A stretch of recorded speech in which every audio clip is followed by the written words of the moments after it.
chi mi sente? Non ci stanno più parole. A volte è meglio un silenzio per far valere la ragione. E che se parla a fa si poi nessuno sente. E persone non vogliono sapere quello che tu pensi. L'umore è più presente annanzi ai pensieri della gente. Parla questo, che sta più attenta.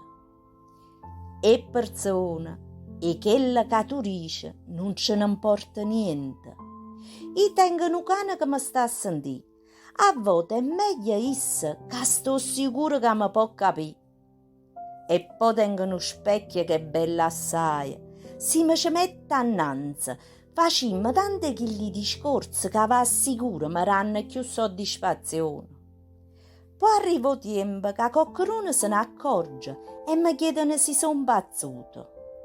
E beh, perché mi chiamate pazza se con voi oggi parlate e non mi avete mai sentito? Oggi cercate di verificare qualcosa e fa capire come mi sento. I pensieri vostri sono già chine tante cose che quella che di chi non vi tocca proprio. Ma oggi ho trovato un modo per mi sfogare.